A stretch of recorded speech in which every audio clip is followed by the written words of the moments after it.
We have a world-renowned celebrity plastic surgeon, Dr. Gavami. Thank you. I'm literally like a teenager going up to this celebrity plastic surgeon and I'm like, I want you to do my nose. Would you say that nose is your most asked surgery? I get approached at parties all the time, like, what would you do to me? I say nothing because, like, I don't want to open up a can of worms. Plastic surgeons are studying with diapers in the library. Like, they yeah. don't play games. You have to be top 10% to match in. What would you say is the most dangerous surgery? It's kind of cool that Kylie shouted out the details of her surgery. I look at someone who's natural and I'm like, you really need a nose job. And, like, the mom chimes in and goes, Doctor, what about me? I'm like, this is her time. Let me talk to her about her nose, and then we'll talk about your facelift.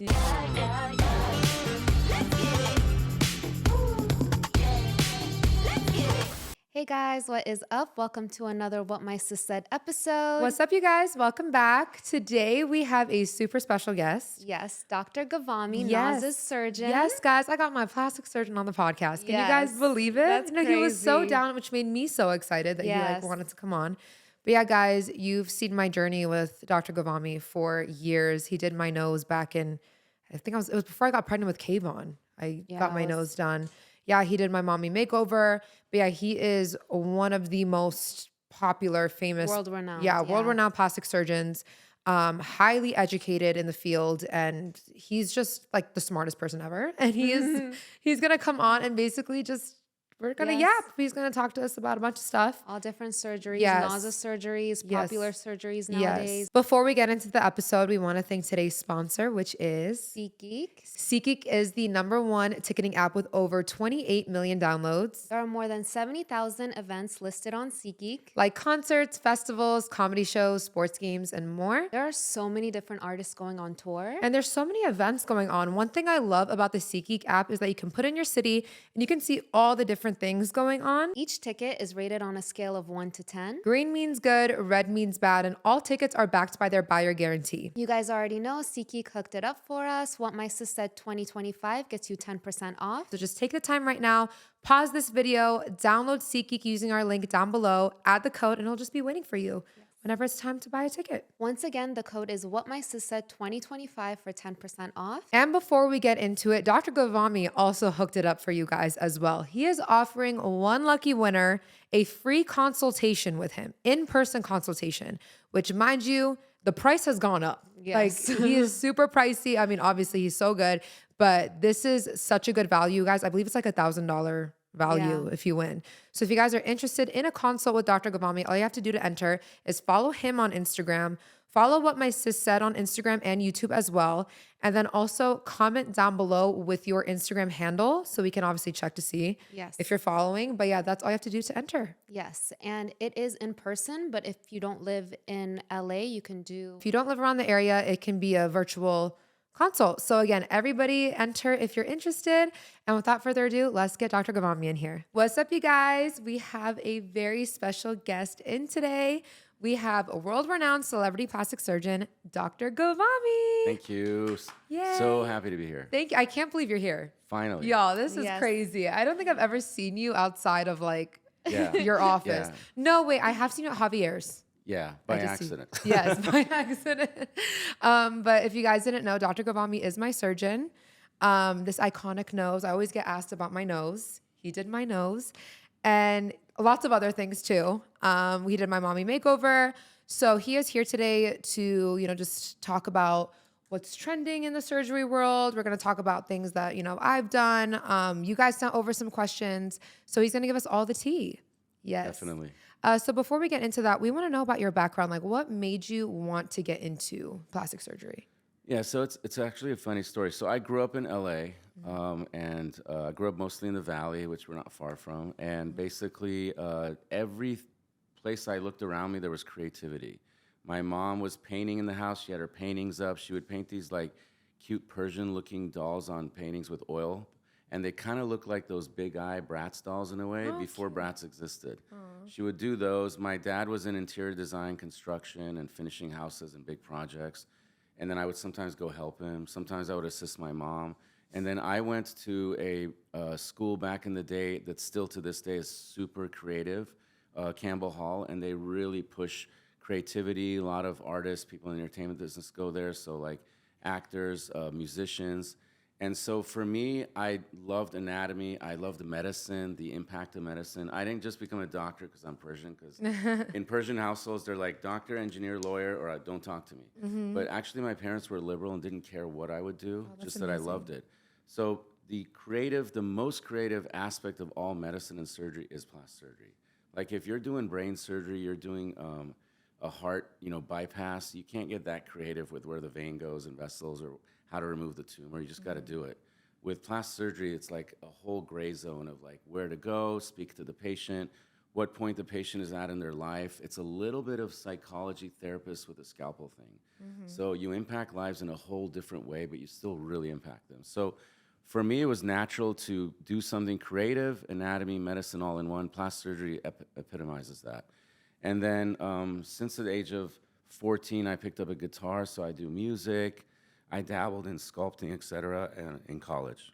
Oh, nice. Where'd you go? I went to college, UC Irvine, in Irvine, so I was by the beach there. I almost double majored in fine arts, too. So I took a lot of fine arts classes, basic drawing, creative writing. So for me, like imagination, creativity, even like what we're doing right now, it's creative, your background, how your fit is, my fit, the whole thing. So creativity for me is such an elevated human thing to do. And so plastic surgery is perfect for that. So from being 12, 13, 14, you knew you wanted to be a plastic surgeon? Actually, 8. My mom kind of implanted in my head. I don't know if she did some subliminal, like Persian witchcraft or what.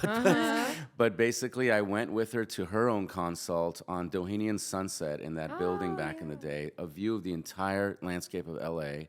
I'm this 8-year-old kid, probably just got shots at my pediatrician office that smelled like alcohol and rubbing alcohol and like had giraffes on the wall. And I go to this elegant palace-looking thing, and I'm like, this is a doctor? And then she had this like splint on her nose. Her friend did it at the same time, so I'm sitting at home, bringing them water, and they're both on the couch recovering with splints on their nose. How are you not going to be inspired by that? Yeah. So, KK was just like, you have boo-boos, mommy? You okay? Dude, I love that. You can He went to implant school and he said, Oh, yeah, when I had my mommy makeover, Kayvon, literally, my mom told me to kids at the park, he said, my mommy has boo-boos on her boobs.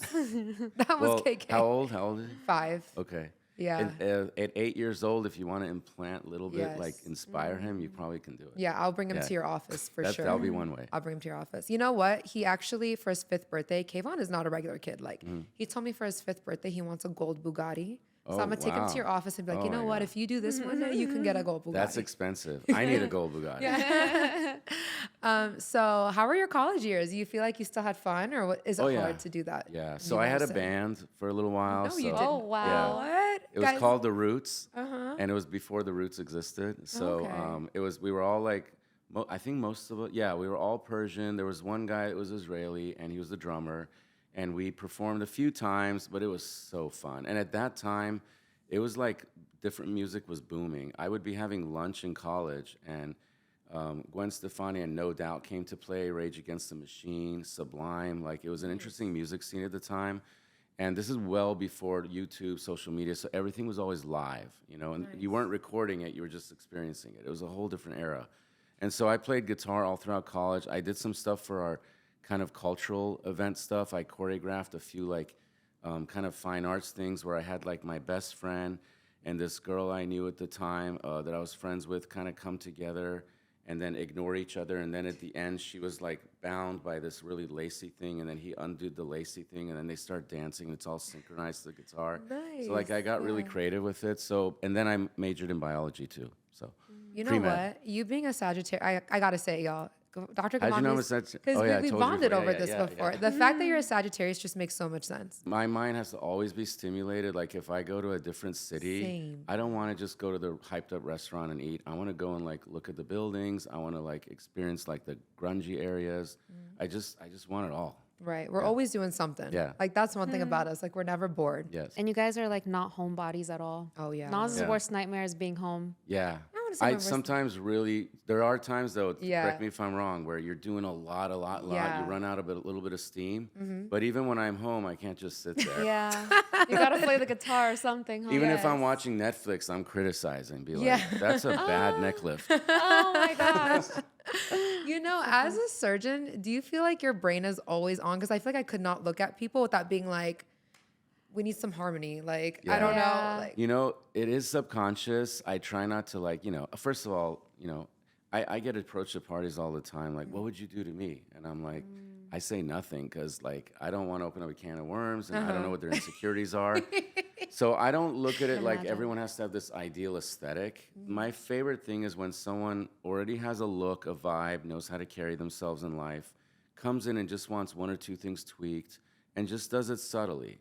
Like for you, like if you never had a nose job, you would be just as attractive. It's kind of irrelevant, but it's something you thought about. You wanted to curate a specific way. We harmonized on it and we did it.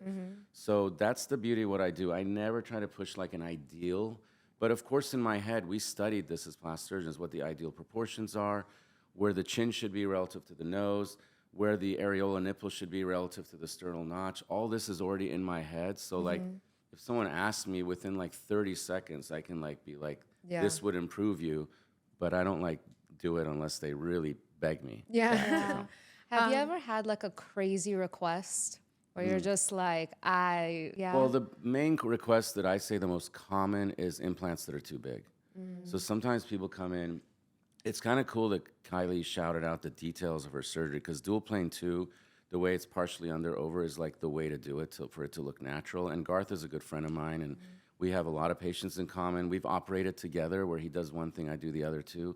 So his philosophy is always very sound, and so he didn't go too big on her, went as big as she needed. But there's people that come in sometimes, they're like, I want 650, 700. And to me, like, sure, that might look kind of cool and look very avant-garde and look great at like, one of the Vegas beach things. They do the day clubs for like a year. But over time, that's going to thin out your skin, just like when you do bubble gum. When you blow the right bubble on bubble gum, there's a certain point where if you blow a little too much air, you lose the pink or whatever color of the bubble gum, and then it pops. Yeah. Your skin won't necessarily pop, but the implant's going to want to work its way out. Yeah. So your skin thins, your vein shows, and then you need major reconstruction. And then there's not even a space there to fill it with fat grafting later to thicken it. So you're kind of hose yourself to having older, when you're in your 40s, 50s, thin skin breasts, and probably won't even qualify for a small implant. So it's my job and responsibility to settle people down. And then they bring me these Instagram trends sometimes, like overly done brows and like cat eye, like too much cat eye. It's like anything that's animal and human, I'm not for. But sure, you can have a little what's called a canthal tilt that's more than 15 degrees and just like this nice snatch. But to like do a cat eye as a human, I mean. Have you ever turned anybody away from doing Yeah, surgery? like those large implant ones, I'm like, I'm not the one for you. Occasionally, they'll just like beg me. They'll be like, I understand the risks. You're good. I don't want anyone else. And like, we have a long conversation. We meet a few times. And then I probably have done it once or twice a year, things like that. But like, if someone wants like their eyebrow way too high or like their lips too big, that's another common one. Just overly done lips. You'll lose sensation. I don't even know how those people like have a sensual kiss. Like, it's like if your lips are in a different zip code, like you're not even kissing that person. I know. It's their alter ego that comes first. Yeah. It's like, I'll show you to the psych, the psych consult down the street. Oh man. I think I remember you mentioning you hate, what is it? Threads. Oh yeah. That's a trend too, right? Yeah, I mean, if you look at this image right now, you can see like when we do facelifts, look at the complexity of all the facial muscles. Like you have like 20 facial muscles, all these work synchrony to move naturally. And if you do threads, just lines of threads to pull under the skin, that doesn't even make anatomical sense. Like there's nothing. Now, you can do a wand with radio frequency and fan it to tighten the skin by putting heat under, which like something like Quantum, which is Morpheus's cousin. But as far as like, just thinking a thread lift will work, plus they dissolve and lose that catch, the barbed wire effect. They lose that after 3 months. So I remove them. And then when you're doing a facelift, sometimes you see them in pieces because some dissolve, some don't. Yeah. You have to remove them. So things that sound too good to be true and shortcuts, not in just surgery, but in life, never work. I was going to say, I saw a girl posted on TikTok. She thought it was a zit and she was squeezing it. It was her PDO thread. She literally pulled the thread out of her face. Oh my gosh. heebie-jeebies. Oh my gosh. Well, the problem with these procedures is, not everyone's a plastic surgeon. Not everyone's board certified. They're not experienced to provide you different, like 5, 6 different types of facelifts to customize it for you. All they have in their cookie jar and their toolbox is threads or like filler or Botox. Dermatologists, some of the cosmetic surgeons that aren't actually board certified plastic surgeons, you know, and they're going to push threads on you because, you know, all they have is a hammer, so everything has to be a nail. They're limited. So most plastic surgeons I know that are experts in facial anatomy don't do threads for the same reason. We have so much better to offer. Yeah. I was going to say, speaking of turning people away, I actually went to 2 other surgeons as well for a consult for my nose. I'm kidding. No, I knew that. When you came, He's you about to told walk out. you told me that. That's I did, actually yeah. encourage that. You should Yeah, see I 2 or did. 3 people, you know. And they both told me they wouldn't touch my nose. Really? Yes. Yeah. And I was like, literally have a video of me being like 13 on YouTube. They like were my scared nose. to ruin it. Yeah, they were like, That's good that they were honest. They Some said people, that it would fit her face, like her old nose, like fit her face. were like, but that "Don't was touch your before you nose." did anything else. yeah, I didn't do Yeah. anything yet. But yeah, both those surgeons were like, I'm not touching your nose. Cause I went for nose and a breast lift as well. They're like, we'll do your boobs, not your nose. Yeah. Both of them said that. Yeah.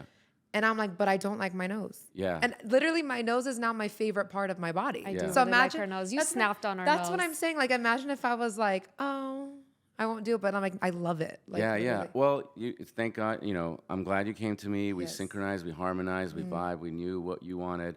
That's another thing. You have to be a match with your surgeon. So Yeah. you got to have like a match. It's an intimate, important thing. It's sacred. I'm like cutting into your like skin and bones and moving things around. Allowing someone to do that when it's not medically necessary should Yeah. be very well thought out. Yeah. These people that rush to other countries and do discount surgery and stuff, I mean, we can talk about the dangers of all that later, but Yeah. like, but I knew, and I did a lot of, you know, by then I was doing a lot of celebrities, some influencers, people in front of the camera. There's a lot at stake. I mean, Yeah. I have a high pressure job. It's not like brain surgery where I'm removing a tumor, life or death. But like, you know, if someone's in the public eye and I do something that's not quite right, or they lose trust in me, don't come back to do a touch up Yeah. to get it right, and I lose them, Yeah. that's a big deal for me. So Yeah. I knew a lot was at stake. And you're attractive already, like I said, you didn't need to do it. And most plastic surgery is not a need thing. Yeah. But I kind of have the vision where I knew how you would, as you get older, how it would look. And I think if you hadn't done your nose then, just a little bit of prominence of your bridge, a little bit of the bulbous of your tip, as you got older, would look bigger on your face. Yeah. As the rest of the face falls into place, as we say in Farsi, jaw miofte, it settles. Then you would have been like, it's too big. A lot of people do that. I have a group Yeah. of people that come in their 40s, 50s, never touch their nose, but now that their face aged, their nose looks too big for their face. So I kind of anticipated your future and tried to give you a nose that's going to be long lasting.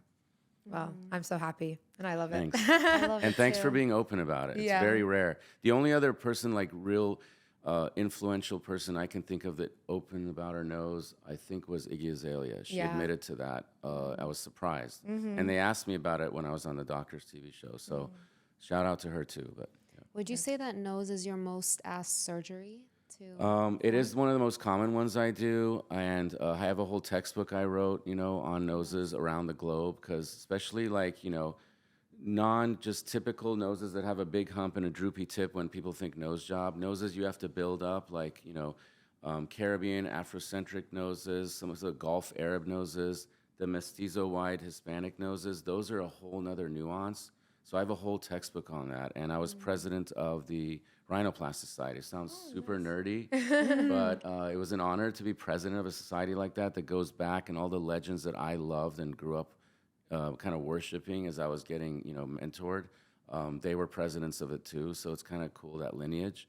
So it's probably about 50 to 60% of my practice, and half of those are revisions, which is a whole nother ballgame. Like, a lot of my colleagues don't even do revisions anymore because it's so complicated. There's so much unpredictability, and when someone already comes into your office with a low trust kind of vibe, like you're already starting at like -2, and to build trust in that person's tough. It's like entering a relationship where the person has a lot of Oh, trauma yeah, already. yeah. It's like, it's like Yeah. someone coming out of a bad, toxic relationship, and you think you can save it with chocolate and roses. It's not going to work. I was gonna say one thing I love about your work with noses is that you don't do like a cookie cutter one size fits yeah. all nose, which I Yeah. notice with a lot of surgeons. They put the same nose on everybody. Yeah. Or they don't do enough. Yeah. It's real easy to not shave the hump. When someone says they want a smaller nose, they want a specific profile curve, and I'm just shaving a little bit and not deepening this part. Yeah. When you deepen this part, the radix, it's a whole nother ballgame. You set yourself up to have to do a lot more to the nose for it to look natural. Yeah. But some people are so minimalist that I'm like, sometimes I have to squint at the before after. I'm like, and some of mine are subtle. We call that finesse rhinoplasty, where it's just a little bit done. Yours was borderline finesse, like where like unless you really show your befores at the worst angle that you didn't like it, and compare it to now, like it's not a huge change. Like the change is not like 300%. You know. What do you do when somebody brings in a picture and you're just like, that nose would not look right on your face? Yeah. You know? That Like, what do you happens do a in lot. that You know, situation? it's very common because the pictures they bring are from social media, and all of them are filtered like up the wazoo. You know, like just like filtered AF. And it's like that filter, 4 layers of makeup. The lighting is perfect. The angle, like there's no shadows even anymore. It's like just washed out, almost like a doll or avatar. You know, I can't work with that, but it does let me know in the conversation where to go. So if they find that attractive, let's say like their nostrils are super small on their inspo, but their nostrils look like a hippopotamus, I can't take a hippopotamus nostril and make it into a doll. Sorry for laughing. You know, so no, it's true. This reminds me of when Nas was like, you can't starve a pit Y'all, bull do you to a see he's a chihuahua. Sag, y'all? He's a No, I said that once too. And wait, I think we edited it out because I was like, is that mean? Oh, yeah. Because I was talking about how like me, like I know I'll always be like a curvy woman, you know? And I was like, y'all, you can't starve a pit bull into a chihuahua. Like, you know, like I know my build is like, you know, I'm always gonna Everyone has, more and broad. that's the whole beauty of what I do. I work with that person's genetics, anatomy. I'm not looking to like reverse everything our creator made. I'm looking to just enhance, and it's like 2 steps above, you know, lashes, filler in the lips, and hair dye. It's like 2 steps above that. It shouldn't be like this whole thing. But some people want that, and you can do major transformations naturally too if you know what you're doing. Like some of these facelift results I have, if you look at before after, if you just looked at the after, you would never think they had a facelift. Yeah. But when you look at the before after, you're like, wow. Like those wow results are fine too, but sometimes it's about finesse. Yeah. But yeah, like tips that are too pinched, or this doll nose, and I'm not going to shout out the country, but there's one specific country people fly to. My own patients have done it, where they come back with almost no nose. We eat it on a holiday. Yeah. That one? Yeah. And it's just like, but the thing is, like, I guess if I lived somewhere and I was just trying to make bank and I knew that person was going to leave the country, maybe never come back, maybe. Oh, I never thought of that. Like, there's not a lot of consequences. They don't have to answer to people. Yeah, that is. But like, I feel like you have a responsibility as a surgeon to do what's right. Yeah. But maybe that's the aesthetic of that surgeon too. Maybe he has a doll collection. I don't know. Maybe he loves Barbie. I will say, speaking of inspo pics, I brought Dr. Gavami a Facetune picture of my nose. So I feel like That's that's a good actually option. better. Yeah. Do you Yeah. I prefer have people someone do to that. bring pictures or someone be like, what do you think? Honestly, the best for me, because I don't do the morphing. do I you never think? did. Honestly, you've seen me. I draw by hand. Yeah. So I'll draw your curvature. I'll draw the anatomy. I like to sketch. We talked about UC Irvine, all that. So I try to be the fine arts person. But if they know how to Facetune themselves right, and they do several versions of their nose, nostrils, tip, bridge, curve, and they bring that in, that's the best. Yeah. If they're not good at it, then no. Yeah. But most people need a are. My Facetune like sponsor. 16-year-old daughter Yeah. like is so good at it. Like, Really? yeah. I yeah. love that. I always said that. I feel that plastic surgeons or people in aesthetics, they have to be Have an well at eye. art. Yeah. Yeah. Also. Yeah. Well, my Like, friend, it's very artistic. my friend who's in medical school told me, she's like, the plastic surgeons are like the smartest people in the You have to be class. top of your class. Yeah, to she's match. like, It's they're very like the competitive. top. Yeah. She's like, the plastic surgeons are studying with diapers in the library. Like, they yeah. don't play games. You have to be top 10% to match in. There's a match we have where Yeah. you like choose your specialty. Not only do you have to get into medical school, but in medical school, you probably have to be in the top 5 to 10% of the class to even be considered for things competitive, like derm too, dermatology, plastic surgery. A lot of the surgical disciplines, they're just super competitive because everybody wants to do it. So It's how- partly lifestyle and money, but honestly, I know people don't believe me, but if this made half as much money, I'd still do it because I love it. Oh, really? I was gonna say, how How did you manage to be top of your class and have a band? And No, in med school I had He's a no sad. bands. No, he's a sad. he's That's a the sad. definition. Have you heard of the term in our culture, a kharkhun? Yeah.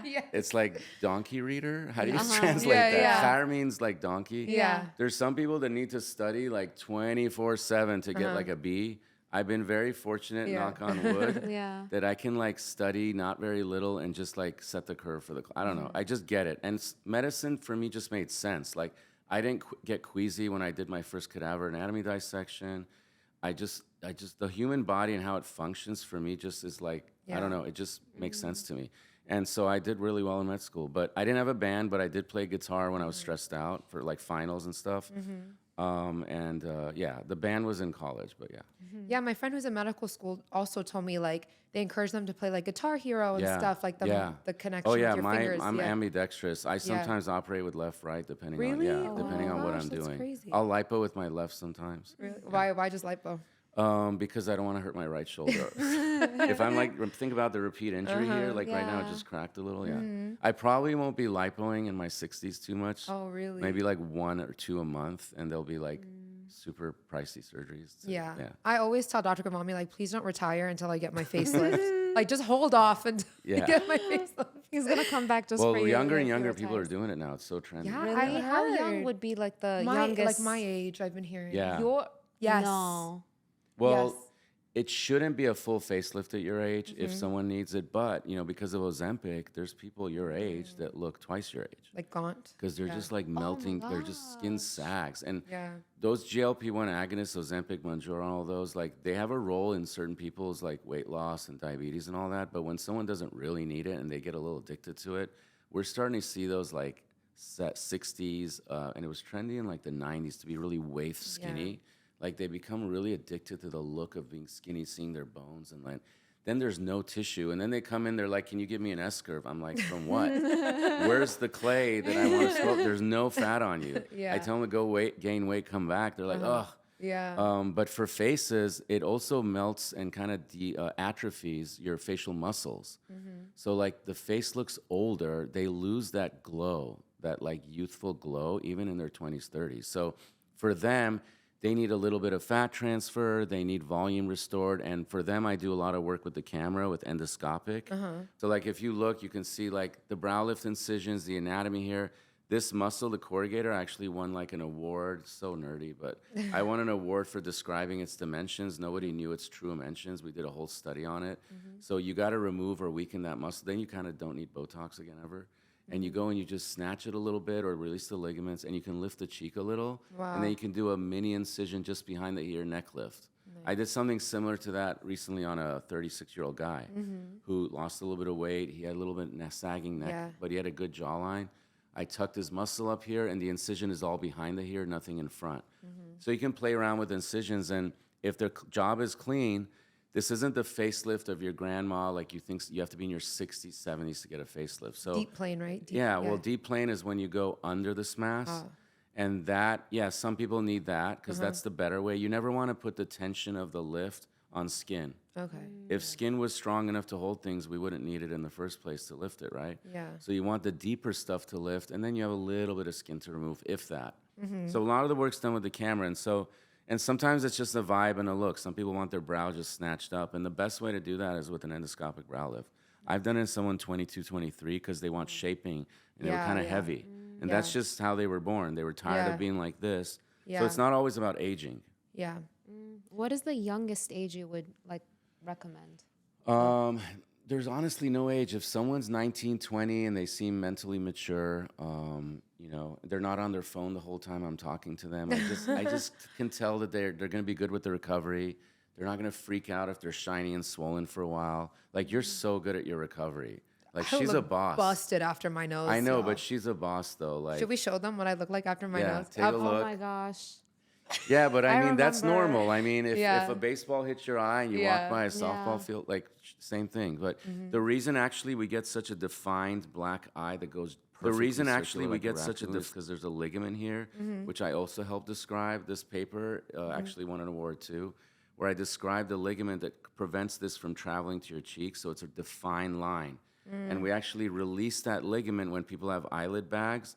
to blend the fat with the cheek fat, fill fat under it, and then you get a blending of this lower eyelid cheek junction. And so it's normal to have that raccoon look. So, but look at you now. Crazy. I know. How do you Literally, feel it's about crazy. fillers? Because a lot of surgeons like fat, like natural. That's the best. Because think about it. You're putting something that's already there next to its neighbor. It's like two little friends next to each other again. Like, but filler, it's like someone like Dr. G calls it fast food. Yeah. Yes, that's fast food. Yeah, but like the fat transfer just glides better with your muscles. It just moves differently because you already have fat in your under. We all have fat under our skin, and that's what makes us look youthful. That's when you lose a lot of weight and you shouldn't for your body, you look older. So like when I remove buccal fat pad, I only remove 20 to 50% of it so that people don't look too like gaunt and older. I don't want to age people with my surgery. So like for example, for me, let's call me out. I could use a little fat grafting here deep over the bone to just get this tighter and lifted. So just like a balloon, there's a certain degree of lifting that also tightens. Beyond that, then you look overinflated. The problem with filler is it doesn't behave like fat. It clogs your lymphatics. Even though we have hyaluronic in our eyes, our joints, and our body, it's just different when you put it under the skin and it just hangs out there and the muscle doesn't glide the same. But I love filler if it's done conservative. Cheekbones, nasolabial fold. I still think it's the best for lips. Fat is great if you're under anesthesia, but if you're not going to go under and I'm not going to get fat from you, filler in the lips when done right can be amazing if you don't overdo it. But if you overdo filler, you block the lymphatics, then it becomes like the 101 freeway and nothing goes through and it's just blocked and it becomes stagnant. And you can spot that a mile away when someone's just overfilled. Oh, so that's why you get that look. I was gonna ask on the topic of Pillow age. face, I think Yeah, it- pillow yeah. face. On the topic of age, what's like the youngest you've ever operated on? Are you allowed to share that? Yeah. Well, for ear pinning, when someone has prominent ears, and it's such a confidence booster, Yeah. I like sometimes get choked up when the mom and the person comes back because they get teased at school. You know, Dumbo, all these stupid names. Like, you know, kids are so cruel these days, and they're worse because now it's like a Snapchat group, Yeah. and it's a thread, and it's a post on the Facebook Yeah. for the page. It's like bullying on steroids now. But the ear pinning, because the ear is matured by around between age 7 and 9, you can operate on an 8, 9-year-old. So I've done like a lot of celebrity kids and like very well-known kids and other kids that get teased, and as early as 8, we just pin the ear back. And you got to do that naturally too, because if you pull the center too much, these two stick out. You get what's called a telephone deformity, not the iPhone, the old school telephones. Oh, okay. So you get this like weird look. So that requires finesse too. You don't want to ruin the creases, do it right. But 8 years old for that. What about rhinoplasty? Good question. The youngest I ever did was 13 because I got a letter from the ethics board of the American Board of Plastic Surgery at the time. I was young. I didn't want to make waves because I'm academic. I teach at all these conferences, and they would not invite me if I did something wrong. Really? So I got official permission from the parents. This poor little, she was actually Persian. She had a very little face and a nose that was just really disproportionate. Yeah. So at 13, I made it a lot smaller because it's not fully grown yet, and she didn't need a second surgery. They never came back. But I think she stopped getting teased, and so 13. But on average, nose jobs in like other parts of the world here, parents' permission, if the kid's mature, can handle the recovery, it's totally fine to do it between 15, 18, and it's the most common age in Iran here is around 16. I remember when I was in high school back in the day, I'm not going to say what decade, that there were people always coming back senior year after summer, all of a sudden, new nose, who's this? Yeah. You know, and so like they had a little swelling still, and I was like, looks good. Yeah. You know? But so 16 is fine, 15 and a half, 17. But isn't the kid still growing? So if you do By the that surgery, age, it doesn't grow much. It's kind of like the ear; it's really? kind of done, The ear especially is in done women. by 7? In women, it's done growing first. Yeah. You know, so if you guys didn't know, Iran, the country that we're all from, is actually the nose job capital Yeah. of the Yeah. world. Korea sometimes takes first place. We Really? alternate because they do so much surgery in Korea. Oh, yeah. But they're cheating. They just go put these implants. Oh, really? It's not a full nose job Oh, a lot of the time, but they're doing better now. Korea does great work. I was gonna say because I was 19 when I got my nose done, and I did get some hate for it. But even my parents weren't like Yeah. shocked that I wanted my nose done. It's just kind of like so normal. It's almost like a rite of passage. yeah, in they were Iran. just like okay, and people My were cousins that come from Iran, Yeah. they've all had it. What would you say is the most dangerous surgery? The I most guess? dangerous surgery is any long surgery in someone who's not healthy. So if you're not healthy, you have diabetes, high blood pressure, and you're just not coming into surgery like metabolically fit, and you get like a 6-hour lipo or mommy makeover, you know, it's a little more dangerous. It's still not that, you know, dangerous like if you were having heart surgery. So I always tell people like chill out, relax. I got the best anesthesiologists in the country. Honestly, I have such good anesthesiologists. I'm, you know, certified to do all sorts of resuscitation.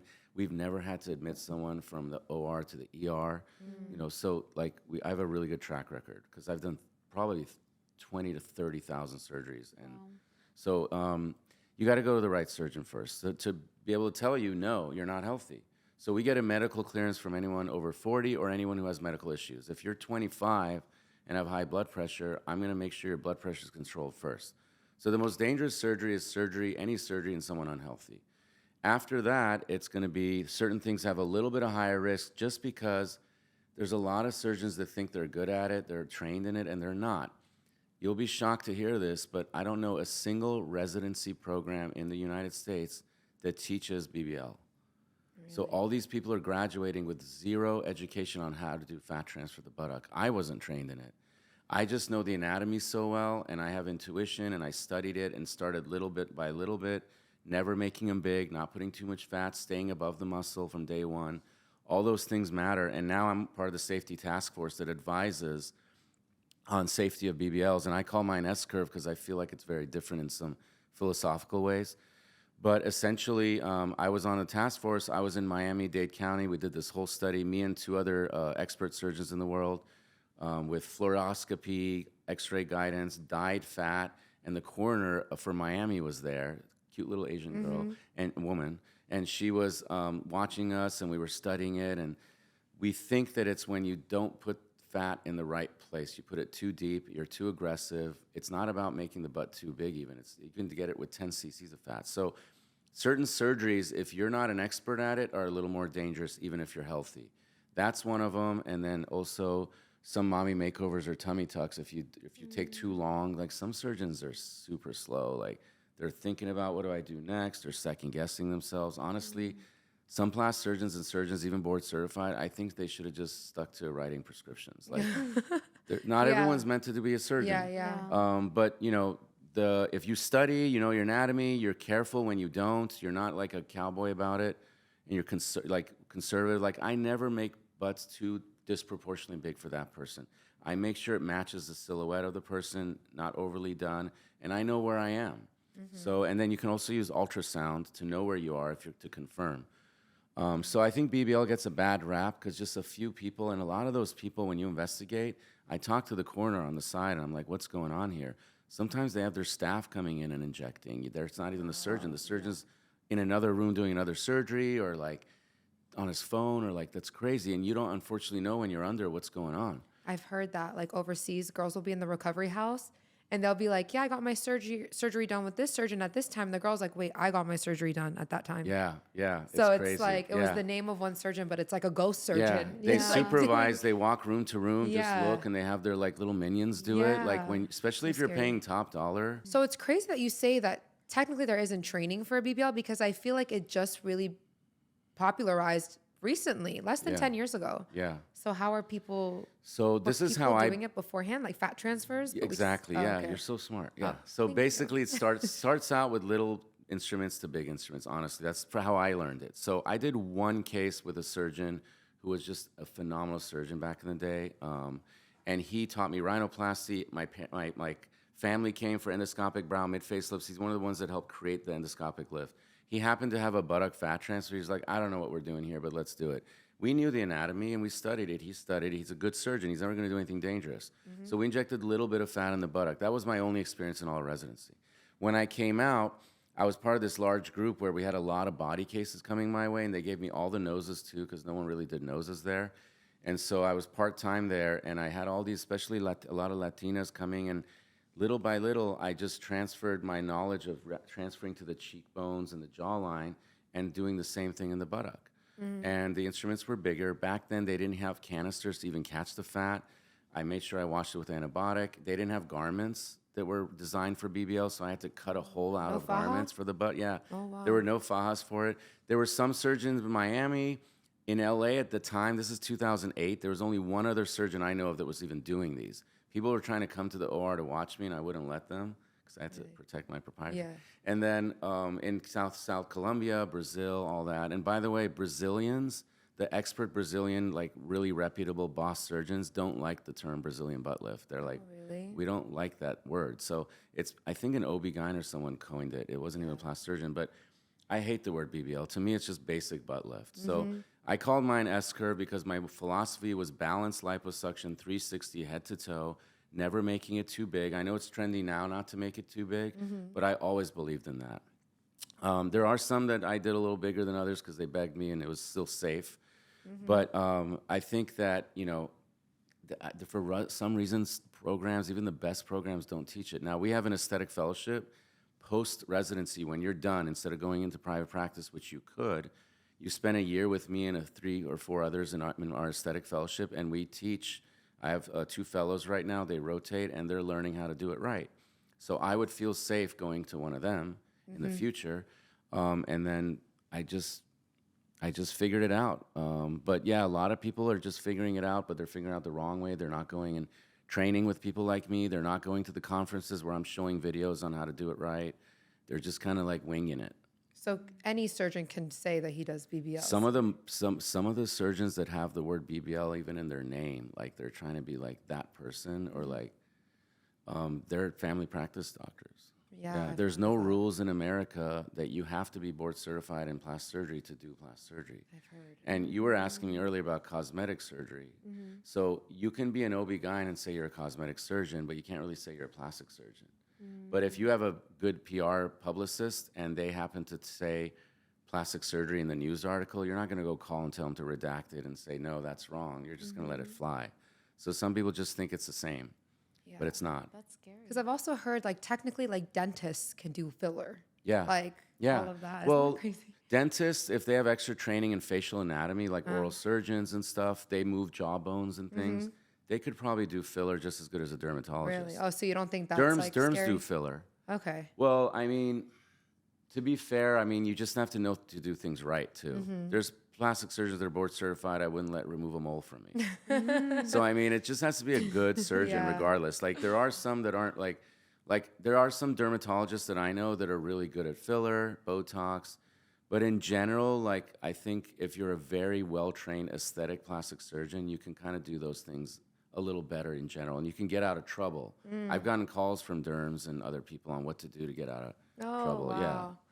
Speaking of trends, since you've been in the game for so long, how do you think the request that you've been getting has changed with the rise of social media, since you were there to see all that come around? And you were talking about how you were one of the first doctors to put before and afters. Yeah, exactly. Yes. Yeah, Social when media. Instagram came around, I was like, wait a minute, this is a gold mine. Like, I get to put my before afters, because at that time I had a photo album in my waiting room.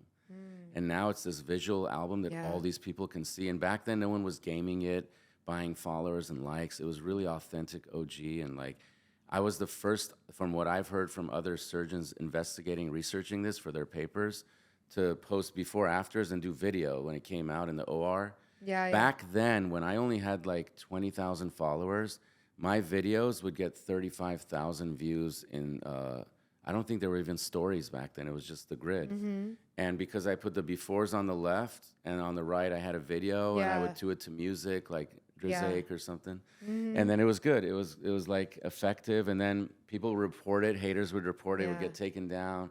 I still have people reporting my Instagram, and it's most of the time it's shadow ban. It's so unfair what's going on right now, like how people game the system. But yeah, I think at that time there was no buttock surgeons really. And then one guy was Dr. Miami, who was mostly on Snapchat, and he was doing some and had like different people under him doing surgeries, and it was a whole thing. And so different people kind of arose out of that, and buttock stuff like BBL, all that didn't really become popular until about 2014, 15. That's when Real Self actually put it out as a procedure. That's when garment companies started making fajas in the States. And then nose jobs have always been around since day one. Chin implants, facial shaping. Marilyn Monroe had a chin implant. Oh, really? Yeah, John Wayne had eyelid surgery. I mean, one of the cowboys back in the days. So a lot of celebrities and stuff did secret surgeries. So those kind of improvements have always been around. But I would say the trend has been the buttock thing was the biggest thing that never existed, the BBL. And then now it's come full circle. People still loving rhinoplasty and facial because of all the zooms and selfies, and face is so important. And they want that filtered look. So getting your skin right, proportion of your nose, lip, and chin, cheekbones high, those things will always be in now, but even more so. And now on top of that, it's endoscopic brow lifts, facelifts, younger people for shaping. You're not waiting till you're a grandma to do it. Yeah. So that's what's changed. And also just people being more transparent as well. Yeah. Probably has people coming to the office You more. were one of the, like, I gotta give you like props, seriously. Like for you to be open about your stuff like that is pretty amazing. Because thank you know, you. because young kid, we talked about this during COVID when we did our live thing. How like these young girls look up to people like you. I have a 16-year-old. She's smart though, because first of all, like we'll be at dinner and some like celebrity, like if my phone isn't down, it's up. Some celebrity person's calling me. She's like, I knew it. I'm like, no, I'm just talking to her. Like, You can't even tell. I know, I can't tell her my either. God. Yeah, I'm like, I would be grilling you if you're my dad. Like, I know you did that. Yeah. I know it. Yeah. But so I think, it's good for the young kids, the teenagers, the people who are so impressionable. I mean, you're getting your hormones. You got a guy you're crushing on, or like you're in school, you're getting teased, you're seeing stuff like all over the place on beauty. And if you're shadow banning my page, honestly, my plastic surgery page is one of the most honest pages there is. I see my own patients that I do an S-curve on. They're basically nude on their page, and their page is getting millions of followers and likes, and all not shadow banned, not reported. And my surgery of them or hints of surgery is like getting reported and taken. It's so hypocritical. But regardless, when somebody influential comes out and says that, then people know that I don't have to be born lucky. I'm not like not special. Like I can, this person does little improvements. I'll do some improvements one day too if I want, or cool, I'm good with who I am. Yeah. It's really all free choice. Yeah. And I don't think we ever told them how we met. So speaking of your Instagram page, I was one of your followers way back in the day, one of your biggest fans in high school, guys. I was literally like 16 telling That's Yasmin. awesome. I was like, Dr. Gavami is going to do my nose one day. Like, I already know. And I lived in Ohio at the time, so I emailed for a Skype consult, and you still are so booked and busy. Yeah. So I just emailed you just like, hey, with your coordinator, like a Skype consult. You were super booked and busy. And I was like, dang, like my consult's in like 7-8 months. And then a few months later came BeautyCon LA, the first ever one, BeautyCon LA. With Moj. Yes, with Moj. She's awesome. Yeah, I saw you there. Again, I'm like a 16-year-old girl, right? No, at this time I was a little older. So that was like a year ago. I come up to you at BeautyCon with all the confidence in the world. You guys, I'm literally like a teenager going up to this celebrity plastic surgeon. And I'm like, I want you to do my nose. I remember and that. he's like, well, damn, like email my person. And I'm like, well, I did, but they said to come back in 2020. I need it done now. Yeah, I remember. You did have to wait a while. So I I stalked him, hunted him down, and see, guys, closed mouths don't get fed. That's You know what I mean? That's That really was true. well. I think I had seen your page or something too, so I kind of knew who you were too. Plus, Moj showed me the whole list of who's going to be there. and all that. That was fun. Yeah, I it wish was those fun. things existed again. I know they don't COVID do ruined anymore. it. Yeah, they don't do it anymore. Moj is up to other stuff. She's awesome. Yeah, but like, she yeah, is. I think Kim was at that one. There were a bunch of people. That was when like makeup tutorials, at its peak. get ready with me thing, all that. Yeah. Like I remember like Patrick Taw was just making it big, like all these people, and then. I know Anne from Dose of Colors. Yeah. So like so all many those cool- Anna Petrosian. Yeah. Like so, it was a cool special time to be was. around. That was like the birth of all of this that we're seeing now. And now it's podcasts, and everyone wants to know what everyone's eating for dinner. Yeah. Like it's changed. Like they want to know who you are. So guys, the creator of BeautyCon is also Persian as well. Persian power. I was gonna say, what do you think about people that kind of have this complex? Because you specialize in so many different body parts, rhinoplasty, S-curve, breast. A lot of people say, like, don't go to a surgeon who does everything. Go to a specialist. What do you have to say to that? Well, I could tell you one thing. I don't have a lot of friends in the industry because a lot of the ENT facial plasters that just do noses and like maybe some facelifts, like they're besties in golf and hang out with like a body surgeon, and they feed each other patients and refer. Yeah. The one thing I don't do a lot of is after you've lost a lot of weight, like body lifts and stuff. I can do them really well. I like them, but it's so much work. So I send those to my colleague, Dr. Varanis, who used to be my fellow 2 years ago, and now he joined me. But I just have the kind of training and mindset where the reason I went into plastic surgery is because I want to operate head to toe. Now, my body surgeries are super, super expensive, so I like do lower volume. I don't do like 3 a day, 2 a day. So I curate all that. I kind of price people out in a way, but that's just, I don't have time to do everyone. Yeah. I just love rhinoplasty. I'm never going to let that up, and I'm an expert at it. So I'm an expert in about 3 or 4 different things. And so I get invited to go lecture around the world and teach around the world, write articles, book chapters, and textbooks on all these things. So I'm considered an expert in multiple things. That's just me. It's not common. But it is possible to do that. Just like there's some people that, play guitar, but they also play bass, and they also can do violin. They can be good at all those, like I'm sure you're good at your hair and your makeup. You're good at creating all of this, but that doesn't mean you don't know how to put on eyeshadow. It's agree. kind of a weird argument. Like if you're creative and you have the science anatomy background and you've done thousands of cases in all these different areas, I'm kind of a one-stop shop. And so a lot of other surgeons want to keep you out of my office. Yeah. I struggle with that too. Just feeling like you have to be put in a box because, I do social media and I do this podcast, and then I'm like, well, I also like acting. I also like modeling. I also like this. And, you hear people say like a jack of all trades is a master of none. And I'm like, why? That's not true. Yeah. No, the human brain is capable of so much. As long as you love it, you like it, you're passionate about it, you're going to be good at it. Yeah. I just recently played the Viper Room, played guitar, did a solo. Yeah. Before that, I practiced for 1 day. Prior to that, I hadn't played for 6 months. Oh, really? That doesn't mean I forgot how to play. I also know how to ride a bike still. But the last time I rode a bike was probably 3 years ago. I also race cars, but I don't race every month. But when I do, I'm number 2 or 3 out of 25 little kids. So I don't know. I just like to excel. I'm a little bit of a type A overachiever. I'm a little bit OCD with things.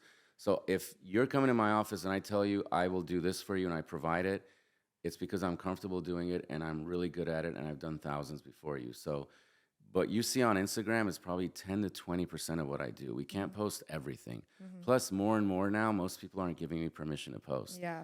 More people are trying to keep them guessing, which is my whole tagline. Also with plastic surgery, do you see on your end a huge confidence boost from women? Or do you ever, or on the flip side, do you ever feel like you have a patient in your office where you almost feel like she's kind of being pressured by her partner or spouse to get something done? Well, it's interesting. Sometimes people come in for surgery and enhancements, women at least, and I never even meet the partner or the man. And then sometimes that man is there at every appointment. So everyone's different. Or they come for the critical appointments. Everyone's different, their relationship dynamics, their lifestyle, if they're busy, have kids, all that. So, but in general, I try to have the conversation just with the patient. Even if it's sometimes it's a 30-year-old woman coming in with her, it's usually Persian, and their 55-year-old mom. And the mom chimes in and goes, "Doctor, what about me?" I'm like, this is her time. Let me talk to her about her nose, and then we'll talk about your facelift. Yes. But so that happens. Yeah. For men, the more common thing I see is sometimes they want the butt a little bigger than the woman wants, or they want the breast implant slightly bigger. In general, they don't chime in on the nuances. A lot of times, which is a great thing, most of them say, I love her the way she is. She doesn't need to do this.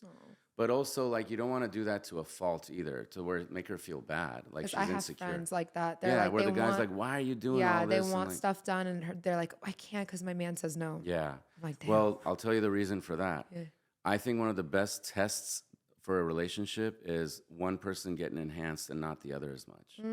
And for y'all, you can do makeup, you can do your brows, you can change your hair up. I can't change my hair up that much. I have very little left of it. And I can't wear makeup, so I'm stuck with wrinkles, and I'll have to have a beard to hide my jawline until I have time for a neck lift. So there's limits on what we can do. And when we see our woman keep leveling up, looking good, sometimes, if it's not a strong relationship, it can test the relationship. So I've seen a lot of that. Thought about that. Yeah, they're insecure because you're looking better than them. It also happens if one's working out more, getting more attention, trying to, and the other person's at home eating potato chips. So everyone's different. So I would say, it's I would say, it's a test of a relationship because I've heard different things from different people. I'm responsible for marriages, which is awesome, engagements. I'm responsible for probably a few breakups a little bit, contributing to that, and some fights happening on the way home from my office. So, it can go so many ways. But in general, I've seen positive because I select my patients that way. If someone comes in and they don't seem like they're mature, they're too traumatized from either life or their last relationship, I try to tell them, why don't you come back in 6 months? Or if they're freshly divorced and they're like, I want my revenge body next week. I'm like, let's get your brain right. Yeah. Let's have you not slashing his tires first because you'll slash mine next. Yeah. So basically, if you're in a place where you're ready to receive the recovery that goes with it, possibility of something not going right. Yeah. Because let's face it, it's not a car where I can put parts, screws, and metal. The human body heals so differently. I could do everything right to the nose. They come back in 6 months and it's slightly this way. That happens. It's the human body. It's tissue. It's designed to change, mold, age, and be different. So I've seen also the other way around where someone's like, why are you going out? What do you mean girls trip? Things change. All of a sudden the guy was so cool chilling back. Yeah, I'm that kind of modern guy. I'm not toxic masculine. She can go on that girls trip to Miami. I'm all good. And then all of a sudden she gets her S curve and a rhino and a breast dog. And all of a sudden it's like, where are you going? Who are you? Isn't one of the girls single? Yeah. Yeah. Now it matters. Now all of a sudden it matters. Yeah. That is crazy. I never thought. You're just I know. Part of you just wants to be like men should just be there to pay and then shut up. Oh, yeah, literally. exactly. No, the thing is, it's cool because any enhancement, if if you're insecure in your relationship and you see your man going to the gym a little bit more, looking good, dressing a little different, all of a sudden he's got a cut off shirt, biceps showing, whereas But that should inspire you. Your partner. not if your relationship's not healthy. That's the thing. If you have a good relationship, you should keep level. This is how a relationship should be: leveling up, feeding, leveling, just constantly rising. But a lot of times it's not that way. You bring your insecurities from childhood in, your relationship with your parents, it's so complicated. And then everyone's getting advice from Instagram right now. And it's not always the best advice. There's so many pages where they're interviewing OnlyFans girls, putting them down, this and that. I think what they need to do is start giving them an alternative solution. Instead of just putting them down for doing OnlyFans or doing that, what are the other options? Teach them. You're young girls, honestly. Yeah. What are the other things they can do?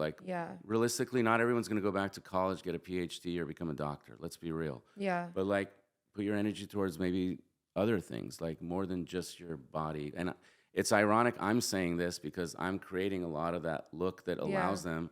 I wish I got just 0.5% of some of the revenue. I'd be on a yacht right now in Mediterranean, but yeah. Do you ever see someone you've operated on and then they're posting saying it's all natural and you're just every day. Every day. I have to not even look. Yeah. I just want 3. Go on your burner. Yeah. I just want 3 of the A-list celebs to come out at some point, have an epiphany, and give me some cred. Yes. A But tell-all. I see them too, going through pregnancies, getting better. All of a sudden, there's a few, and I'm not going to obviously name them, but there's a few specifically where I did an S-curve on them. They get pregnant. Afterwards, they're going to the gym working out. And the only person getting all that credit is their trainer. Yeah. And it's your curves would not be like that. Because S-curves forever. Once you take the flank fat and you got that general shape stays kind of the same with weight gain, weight loss overall. Pregnancy, snatching it after with a trainer. But that shape, flank, that trainer's got it easy now. It's kind of like a Starbucks cup. It's still the same shape, but it's fancy, tall, large. Yeah, on the topic of S curves, which it's crazy how that term is now a synonym with BBL because girls will come up to me and ask me, do you have an S curve? Yeah. Specifically, not BBL. Which S actually, for me, stands for safe, too, because it's above the muscle. So it's safe, S silhouette, and sometimes subtle. Oh, I love that. But yeah, people ask me if I had an S curve. But for me, I had a BBL, got pregnant. My ass was the size of, I don't even know, China. Literally, my butt was huge when I gained weight. I had a stripper booty. Yeah. And I actually saw, I believe it was a surgeon talking about it, how girls wanted the Lambo butts. A Lambo, it's it works for Friday and Saturday. Yeah. It's flashy, it's fun. But he's like, now they're downgrading to the Aston Aston Martin, like the So, grocery store booty yeah, where you can could take it to run the errands grocery with. store and you could take it Well, out. it's It like works. Yeah. it's like Fabulous says, like it's fake, but I still like it. You know, as a man, plastic surgery aside, do you like the faker look or do you like natural? Like, what do you like? You know, throughout history of my dating life, almost everyone's been natural. Really? Yeah. But the thing is, it's not that I think it's bad if you have plastic surgery, but for me, I like to instill my values and my taste because each surgeon's different. Some surgeons you go, they don't care, or they just go do whatever because they don't have versatility to make it small, medium, large, make it, they just know how to make it big.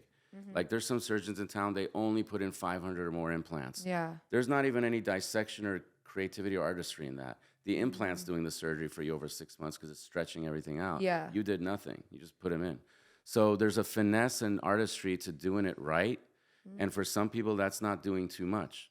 And so for me, my aesthetic is it's to match. Like for you, like you can have a larger buttock frame because you have a stature to yourself and you have a voluptuous, like certain look that it goes. Like you could have never admitted to anything and been adamant that nothing's been done. Yeah. And I also have celebrities that have come in, and I've done supermodels too that are like almost 6 feet tall, weigh 100 pounds. I just take a little bit of the back arm fat and the flank fat, put it in the top of the buttock. Now all of a sudden they can do Balenciaga and Victoria's Secret. Yeah. So like, it's not that I judge people for being fake or I think in your personal life it's not cool. It's just that it has to be tasteful. It has to go with that person's bone structure, their anatomy, and kind of I read the vibe too. And I think long term. Like I see you like as a younger sister, and so like I didn't want to give you a nose that when you were like in your 40s would be all pinched and look weird, and you'd have to come for a revision. You know, that's interesting because my OB, her husband is a plastic surgeon, and she told me after she had her baby, she had a 5-year-old, she wanted a tummy tuck from him, and he told her to just go work out. And she's like, "Do you say that to your patients?" Yeah. No, Literally. that's weird. Yeah. No, I Would mean, you operate on, he like, should know family? that doesn't Yeah, work. some Once surgeons your don't want muscles to. move apart, actually, if you work out and you do crunches and even if you do good planks, once your muscles are apart, you can't get them to the middle. And in fact, each time you flex them, they move further apart. What's that and called? Diastasis, yeah. Diastasis. Diastasis just means separation. We also have it in the neck muscles. When you see the bands, it's the diastasis separation of the muscle. So when you have a C-section, you're denervating, you're taking the nerve input out to almost half the muscle, it loses its tone. So every time you work out, it's weak, trying to flex, and it keeps moving apart further.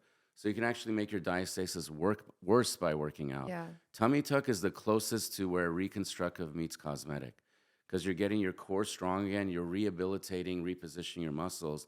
So I see tummy tucks as reconstructive. I don't see it as cosmetic. Yeah. But I still do a high-def version and snatch you up. It actually angers me how much like women aren't educated on core rehabilitation after. Yeah. They So don't tell important. you that at all. Yeah. You're lucky if they even put a stomach binder on you before you leave the hospital. Yeah. Well, there's so much you can learn on YouTube and like Yeah. and I'm knowledgeable in a lot of things. Like I talk to people about biohacking, and we can talk later if you want. You can list popular things and I'll tell you if it's real or fake or how good it is. We can talk about the salmon sperm thing if we have to. But like cold plunging, sauna, eating low gluten or no gluten, low dairy, low inflammatory type alcohols, all these things matter. Everything matters. And we don't know genetic wise. Now that you can do cool testing, there's companies that provide testing for your genetics. Yeah. Like almonds might be great for me and not for you. Oh yeah, like Yeah, on blood, we're all different. based on blood type too. Right? Yeah, blood type, Yeah, I your researched GI, like, and also parts of the world. Like us three, we should mostly, for the most part, be having a Mediterranean diet. That goes with us. So yeah, back to the BBL. So yeah, I gained all this weight from my pregnancies, and it's like it goes to where you injected the fat, which is your butt. So I had this huge butt.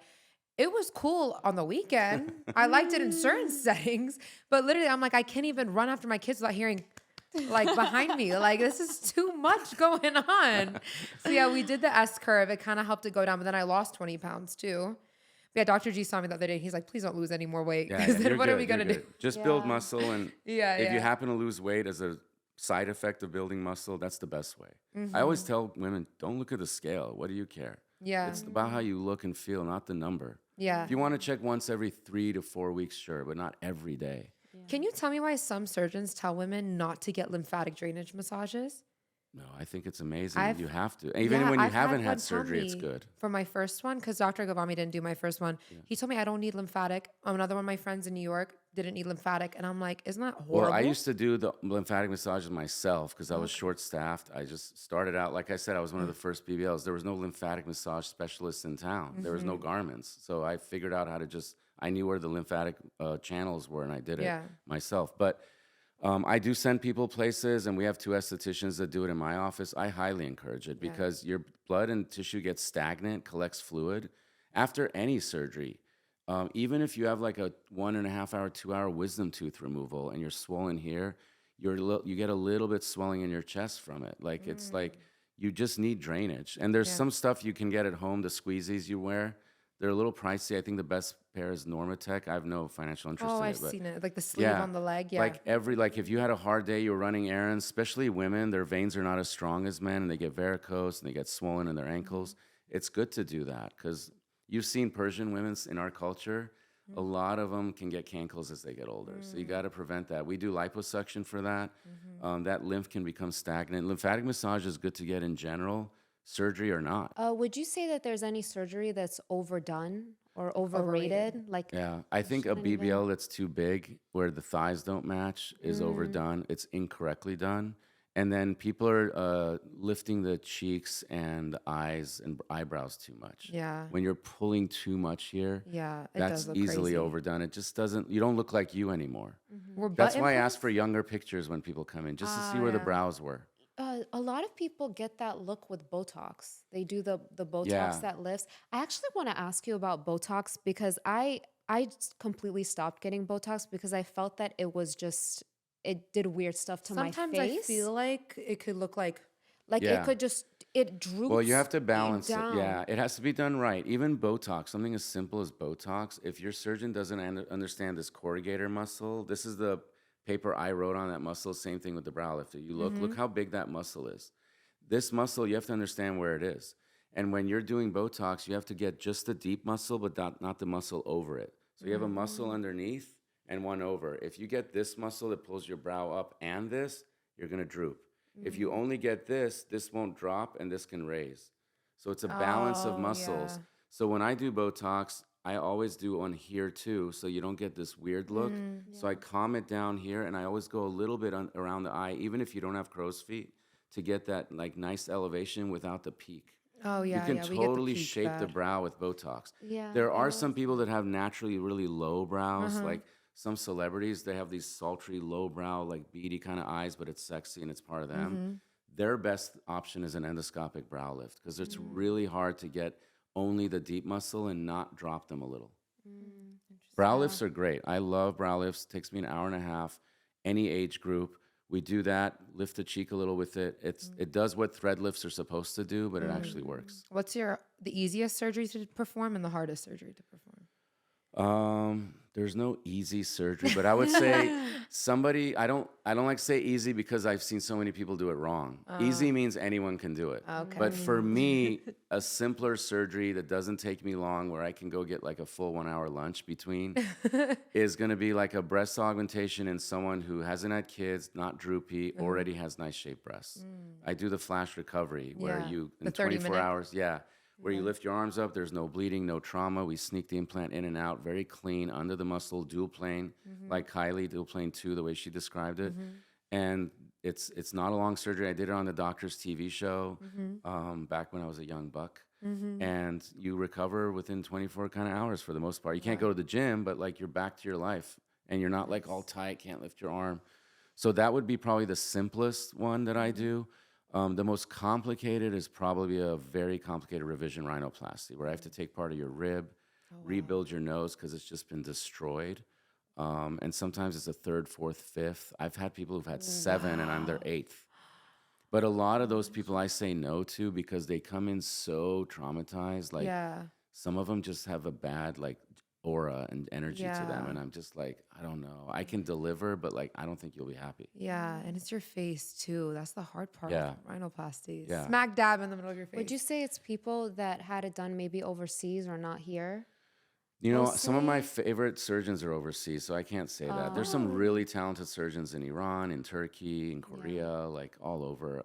And we're on panels together. I've had a few of them write chapters in my textbook, Oh, nice. but it's hard to find them because a lot of them aren't like all over the gram. They're on the gram, but not like all over the gram. So you just gotta like do your research. But in general, if you're in America, there's no reason to travel outside. Yeah. There's plenty of things here, but obviously it's gonna be a little more expensive. Like Erewhon is like Yeah. you want to have good organic food Yeah. in Los Angeles, like it's almost the price of a breast dog. Literally. I was gonna say, let's talk about your facelifts because you did one the other day that literally my jaw was to the floor. Yeah, The I one, love them. can we show the one that you posted? Yeah, She did like that selfie video. You know which one I'm talking about? She had the Yeah. brown hair. Yeah. Oh my god, that She's one. Like she did like Persian. she is. yeah. Oh my gosh. I did her nose too, so I call it a wow. Regenilift 3. I have It one, is? two, Oh my gosh. three. I did her. One is for younger people that just need a little eyes done, neck done, and then that's what I did for this guy, this male right here. That's Regenilift 1. And then Regenilift 2 and 3 actually involve the incision, pulling skin, going deep plane under the SMAS, but high SMAS up here. So there's so many ways to go under the SMAS, the network of muscles and ligaments.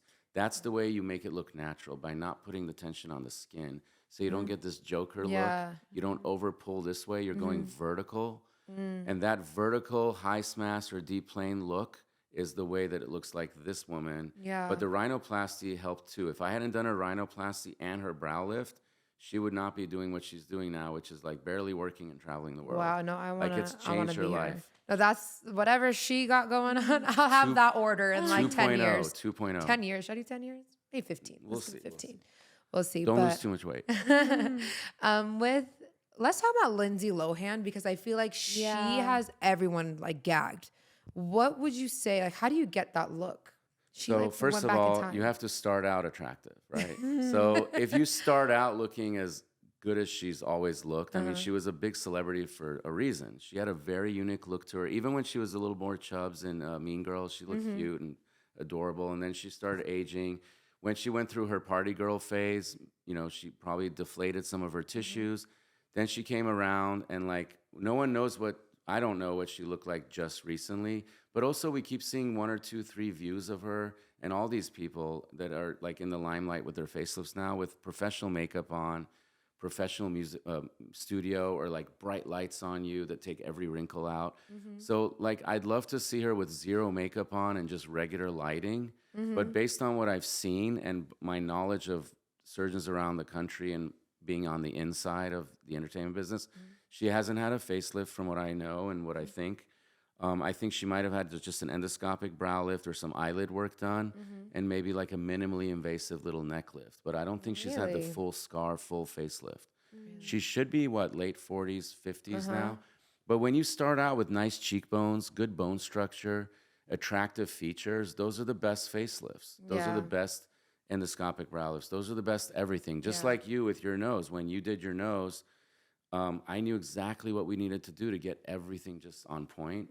So Lindsay Lohan's surgeon was super lucky to have her as a patient. And I've had many people like that come through where I can see what's hiding under there and you just do that little bit. So I don't think she's had the full on like Yeah. Regenilift 3 that I do or the Yeah. full facelift, but other people have. Yeah, and I was gonna say too, her makeup improved as well. I can just tell by that photo. Yeah, the way her she's- brows were filled in, all that stuff. Yeah. Like it was definitely better makeup. Yeah. Some tweaks. She's also lost weight. And Yeah. when you lose weight at that age with good bone structure underneath and you lift things properly with the weight loss, you get this thin kind of very vertical, very triangular, snatch kind of elegant old Hollywood look. Yeah. And that's what I see in her. Like she's gone from child star to party girl to now an elegant woman. What would you say is the most misunderstood part of your job, being in plastic surgery? I think sometimes we don't get enough credit for I don't get credit for a lot of the transformations I've done on celebs, but that's another thing. But we in general don't get a lot of credit for how complicated what we do is. I mean, when we're going in and doing a rhinoplasty, like every 0.5 millimeter move makes a difference. Yeah. And so you come out with your eyes bruised, your tape on, your splint and all that, but what we have to know in our brain, what we have to know and what not to do, and what little tiny moves to make, the sum total of those changes, what we have in the history, knowing in your skin, your cartilage, what's going to work, what's not, That's a lot of burden, and it's complicated. So I think I have in some ways a more stressful job than someone who's going and removing a cancer or doing heart surgery, because for that there's a defined thing. Yeah. You have a medical issue, this is the solution, and we hope for the best and we execute it. For this, there's so many ways to go. And preferences too. Exactly. Yeah. And we're not doing something that you need for your health, unless I'm fixing your breathing or your tummy tuck for your spine. But I think, how you feel about your breast that year, that month that I do it, or the nose, may change also when you're with a new man, or like you're in a different place in your life in 2 or 3 years. So like you're constantly changing. Yeah. I did a surgery on you. There's so much responsibility in my shoulders when I'm in there, changing something artistically to match you, all that goes into it, and the unpredictability of maybe if something doesn't go perfectly right.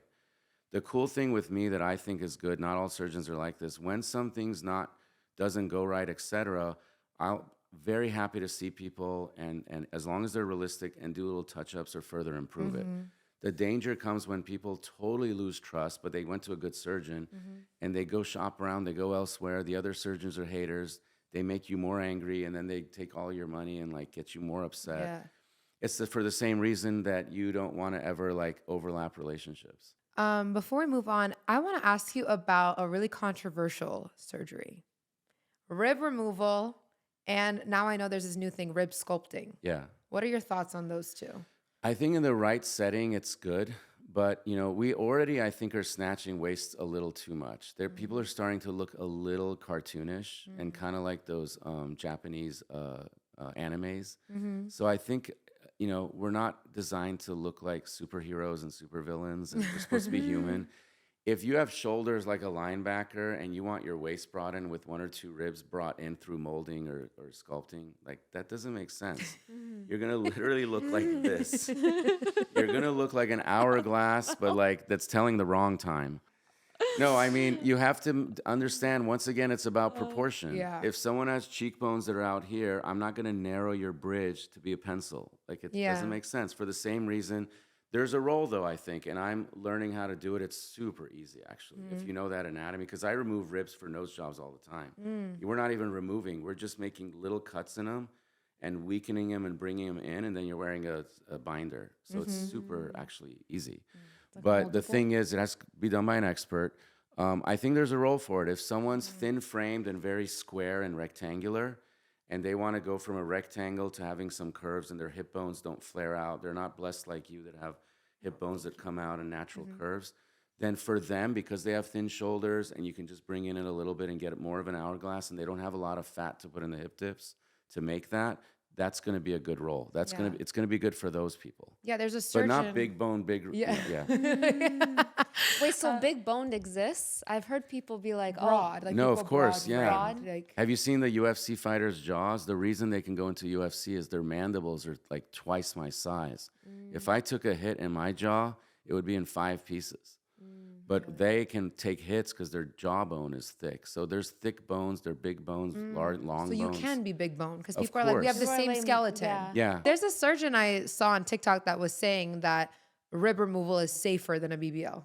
Do you agree with that statement? In expert hands, both are just as safe.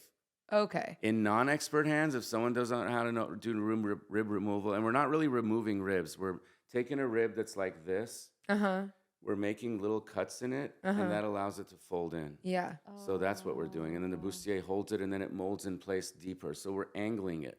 different. Okay. And that's, some people that have these natural curves, their ribs are angled in. That's how their waist is snatched by our maker, not me. So I think in general, though, I don't want to give BBLs a bad rap, but unfortunately, it's so popular that a lot of people that aren't trained and don't know how to do it right are doing it. That's why it's dangerous.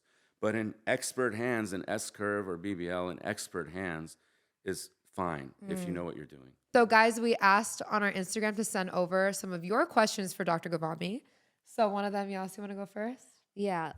This one, worst thing a patient has ever said to you. Someone who's just unrealistic and just toxic told me I should lose my medical license. I should never be in practice. Oh my gosh. Yeah, Like it gets bad. A lot of people have power, just like right now, tenants in California. Like when you're a tenant, you can be like avoid eviction for like years if you're savvy and toxic enough. And you know, when someone's toxic, they're toxic. So Yeah. those kind of people, I have to just discharge, officially from my practice. And you can do that. Sometimes you have to do that. Oh, Because the really? doctor-patient relationship is a whole thing. Okay, so a lot of you guys are asking him like consultation questions, like which which implant size would be best for my frame. But we mentioned at the beginning We that measure everything. It's Yeah. all very Yeah. scientific. yeah, but we are doing the giveaway for the consult with him, so you Yes. guys can enter That's for that. amazing, yeah. So make sure you do. A lot of people are asking how to find the right surgeon. I know you mentioned board certified a few times. What does that mean exactly? So you can go look in the American Board of Plastic Surgery page and put your surgeon in there and see that they're boarded in plastic surgery. That means they just like did the right residency. They didn't like do OB-GYN and now all of a sudden they're doing facelifts. They should stick to pap smears. So, and then, you do cosmetic surgery though. There is an American Academy of Cosmetic Surgery. So a lot of dermatologists, ophthalmologists will do some eye surgeries or like filler Botox. Some derms will do little tiny lip lifts and things, which is okay. But they shouldn't be doing breast augmentation, Yeah. mommy makeovers, and full-on deep plane facelifts. Like they wouldn't know what's going on, even if they took extra courses. So I think being boarded by the American Board of Plastic Surgery tells you that that person's a legit boarded plastic surgeon. Like they did proper training, they took the right exams, they passed, which is safety. Then beyond that, it's like, are they good at what they do? You got to look at their work, meet them. Just because they didn't post what you want done on the gram doesn't mean they don't do it. Like Yeah. I can do ear pinning on 8-year-old, Yeah. teased, bullied kids like we Yeah. talked about with one eye closed, like Yeah. right. But I don't post it, Yeah. I do mole removals, but I don't post them. I do a lot more facelifts than I post because people don't give me permission to post their facelift. So don't just judge it by the gram and the website. I haven't updated my website in like 10 years. But so you just got to know that that surgeon's good, get the vibe, and then meet 2 or 3, interview of them. And then also you got to sense that is that person going to be there for me if something doesn't go right? Or is Yeah. their office going to abandon me? Yeah. Because that we never do. Yeah. But people sometimes talk to the wrong person in my office and get the impression I'm not interested in their care. But it's because it's not time. It's not Yeah. ready. And like, there's no reason for you to come in every week when I can't do something on you until it's been a year. Yeah. Do you feel like some patients like really want their hand held? Oh yeah, And of it's, course. like, Yeah, hard. especially more these days. Like, Yeah. there's a lot of, it's harder to deliver expectations these days for sure. People are very self-critical, self-image. The social media FOMO culture is a big deal. I Yeah. get FOMO sometimes. I'm like in the operating room sweating, doing lipo.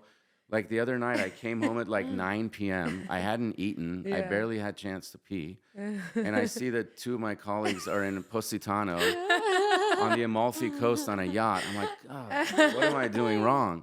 So I don't blame all these young women or these Yeah. women to look at their like friend from high school with the billionaire on the jet plane Yeah, and yeah. they're, whatever, breastfeeding. But the thing is, that is so bad. Like if we lived like that, we would never be happy. Yeah. If you're constantly thinking the grass is greener, that's a big problem. You're never ever going to be satisfied. Yeah. At some point you have to look around and be grateful and be like, I got this. Thank God. And then look at people that don't have that. Yeah. Look at Gaza, look at like the I know. world and like put things in perspective. I always tell my kids, and in fact, one of the things that I know someone did is, when they were a kid, their dad would drive them to like the area of Skid Row. Yeah. Back when they would complain about like, I didn't get like that dress I wanted. My friend Yeah. got the shoes and I didn't get those shoes. They would drive them to Skid Row and be like, look at this, Yeah. be grateful. I think FOMO needs to die. I Yeah. think we need, instead of cancel culture, we need to cancel FOMO. Yeah. Like I we know. need to cancel that. So And we get that bad as Sagittarius. yeah, I know. Yeah, yeah. I Well, know, I'm like, I don't really get FOMO. You don't? What's your sign? Cancer. Oh, you're a little. You Cancer. hide. She's In, happy to Leo. just be home. does she hide in her room? And Bro, I have No. to drag her out sometimes. Okay, I have my moments. are you a but- May or June? Cancer? July. She's Oh, right on July, the cusp. July, or July, yeah. okay, July or June. July. Okay, okay. Yeah. Wait, what's That's just double board certified? Because there's Yeah, so people flex that, but it really doesn't mean too much. Oh, okay. It's usually like, so like if someone's gets like I could be double board certified. If I took a test for general surgery and I passed, I would be double board. It doesn't mean much. You just need the plastic surgery one. Or if you're ENT, if you did a proper fellowship afterwards in facial plastic surgery, you could be boarded by the American Academy of Facial Plastic Surgery, I think. Oh, okay. And so that and plastic surgery are the only two that really matter. And then some people would be boarded by cosmetic surgery board, which I could take a test tomorrow and be and say I'm double, triple. I could be quadruple boarded if I took tests, but like the only one that matters is plastic surgery if you're a plastic surgeon. Okay. So some people will say double boarded, but like it means like maybe they did facial plastic surgery board and then they did extra plastic surgery, which is rare. But it doesn't necessarily mean they're going to be better at your nose job. You have to still look at their results. Interesting. So you would just say you just have to vibe with the surgeon. I think honestly. before and after. You have to interview your surgeon. It's hard. What if you're from an honesty Well, patient? people game the before afters. Unfortunately, I know a few people in town who I've had their nose revisions come to me, and their results posted on the patient's surgeon's page, and that's not their nose. Their nose is right in front of me, and like has all these irregularities and it's crooked. They just go and Facetune a little bit and post it. It's shady. Yeah, isn't that like that's why I've always. illegal? It's not illegal. It's unethical. I mean, they're not going to get arrested. Oh, I But didn't know but the that. thing is, with videos and now AI. Oh, AI. These unethical surgeons are going to go to town with AI. You won't even know what their results are. So I think what you need to do is, first of all, if you know a few people have had surgery by that surgeon and they can do not cookie cutter, then you don't have to worry about like, even if you don't like your friend's nose, but you've seen a variety of their pages, your friend's nose is cool for her, you want a different nose.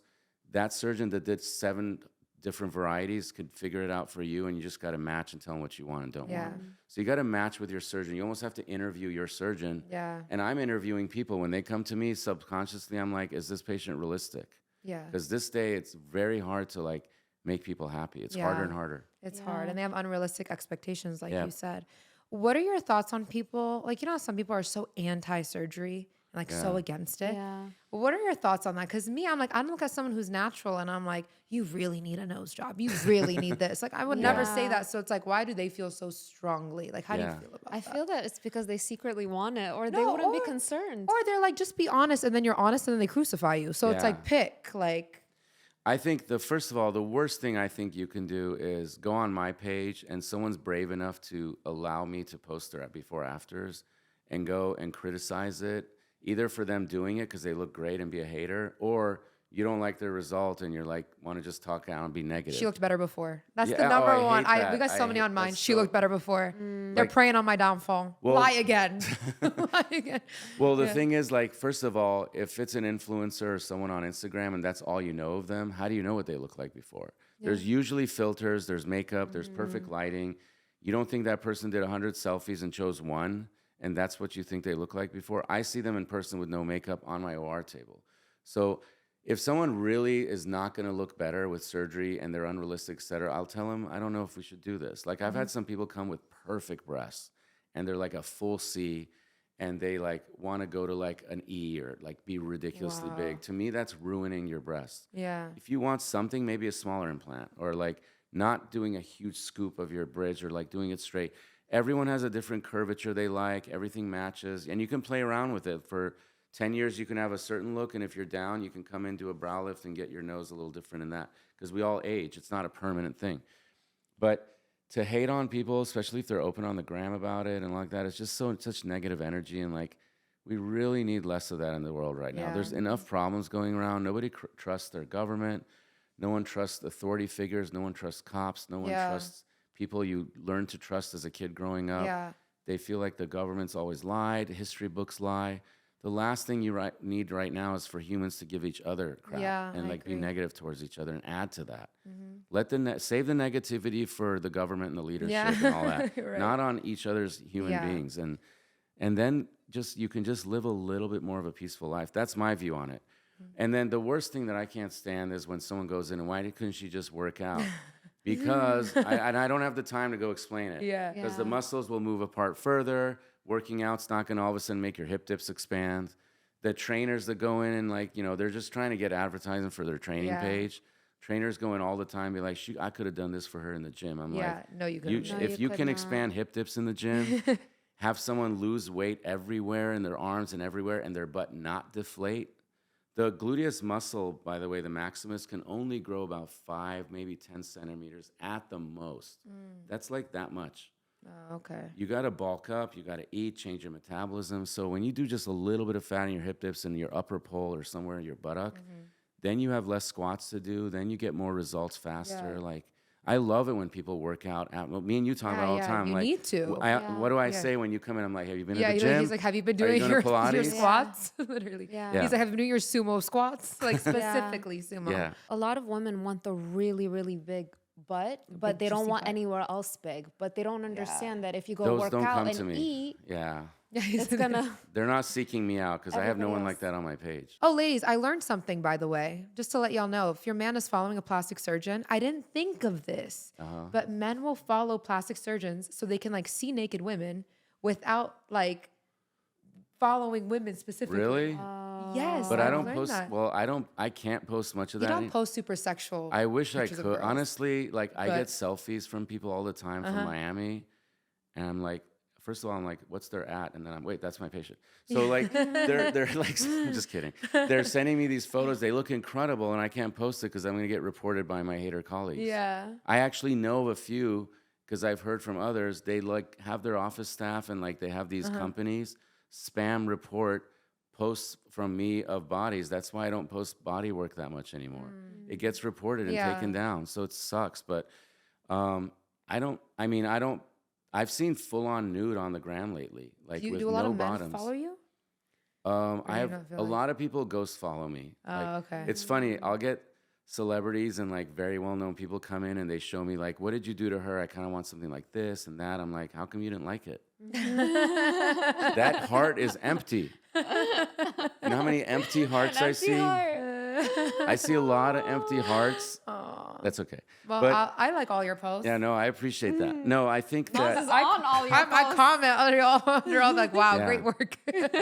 I mean, my page sometimes, like, I used to vibe out a little more like this when I was a little younger and I just started doing S-curves and the gram was in its infancy around Yeah. 15, 16, like 2017, 18, I chilled on it. But like, I would have them walk in my hallway and I'd record it, like the butt moving naturally. And I'd be like, Yeah. it's got to move right. Like you music know. video vibes. Yeah, exactly. Yeah. I used to do a lot of that because it's fun. I'm creative and it was fun to do. But I stopped doing that because it gets reported. Haters say stuff. Do you like the rise of social media? Because I know some doctors are like, oh, I wish things would go back to being like old school, like more. It would honestly, like- I'd hate to say this, but I wish social media didn't exist. Really? Yeah. Because I feel like it's just like, I don't think it's helped society overall. Yeah. Yeah. And I think I wish we had other avenues. Like, I think podcasting is cool, actually. Like the YouTube format, podcasting, long format, giving your opinion thing. But with the social media and the fake representation, even YouTube, you go in and they suggest these pages, and it's just ridiculous. Like, it'll like say it's the whole page is about, let's say, Meghan Markle, and you go click on it, and like all they're doing is talking about something else, and then like something that's not even true about her, and then it's just like Yeah. baiting. People will This believe clickbait anything. thing and all that. It's Yeah. just you don't even know what's honest, what's not. That's why I always joke like the most honest pages on Instagram are plastic surgery pages like mine, because it's this is what it is now, no filters, here you go. Yeah. Unless they filter and they're vibing and we post it and we'll even say, you know, obviously like we'll have her come in one day without filter and makeup and show you. I'd be happy to. Yeah. But I kind of wish it doesn't exist, but it's never going to go away. I think what's going to happen in the future, and I tell my 16-year-old daughter this, and I have a 20-year-old daughter, I tell them like, because right now they communicate so much via Snapchat. It's like their main thing. They're just taking photos. Her Snapchat is like, there's a red box going down like this. I'm like, how come you're not opening all these? And Yeah. she tells me the whole story. But the thing is, I think what's going to happen is instead of FaceTiming and group FaceTiming, which she does with her friends all the time, or Snapchat videoing, there's going to be holograms coming in Yeah. that look so real. Like we could be doing this and each of us are at our own homes. Yeah. Like But our AI. hologram is here. That's going to be scary. And I think we're about 5 years away from that. Then no one has an excuse to leave their home. They're going to Uber Eats. By then, it'll be a drone delivering it. You'll get into a car that has no driver. Yeah, like the Waymos. It's going to be a very isolated world. So the problem, I think, in general with social media is that it's isolating people. They're stuck in this second world that exists in their phone and tech, and it's going to be a little bit like the Matrix come to life. Speaking of that, I'll see comments on social media like everybody has plastic surgery now. Every girl got a BBL, and I'm like, have you stepped outside? A lot of don't know. It's a small percent. Yes, it's a very just small noticing it. percentage. Yeah, so it's like when I everybody got has my- BBL. yeah. Where? When Not you- in the real world. When you get a nice car, you Yeah. notice your car everywhere, but it's Yeah. not common. But you notice it. You're like, damn, Yeah. everyone's got a Porsche. Right. It's not true. It's the percentage-wise, it's still not common. Yeah. But you'll see the big ones at the gym and this and that. Mm-hmm. And honestly, BBL or S curves, only I can do an S curve. It's patented to me, but and my fellows. But the S curve, when I see natural work out there, sometimes I'm like, wait a minute, did she? Didn't she? And then I try not to stare too long. I don't want to be that guy, but I'm like doing it for scientific purposes. Yeah. But it's like it's hard to tell sometimes when it's done well, and it should be done like that. To me, that whole keep them guessing philosophy that I patented in 2010, I really live by that. And that's where we should go. It should be like that. But some people want to be a little avant-garde. They want extra big breasts, extra big buttock. If it doesn't match your frame, though, I'm still never going to be a fan of Yeah. that. Remember the TikTok we made? Like, I want to be plastic and fake. Yeah, That one? yeah, It was like, exactly. some people just want that look. Do you know whose voice that was? No. I like those voiceovers. I know, They're me funny. too. Yeah, They're fun. they're They're really fun. funny. Do you- you do a lot of TikTok? I need to do more. I'm trying to. Yeah. Like, we need to come up with a good one. Because when I posted Isn't the that, age people were group dying younger? over it. The age group's younger, right? On TikTok? Yeah. I feel Like, like, would they listen to an excerpt of this, or they wouldn't have the attention I span? think they would for sure. Yeah.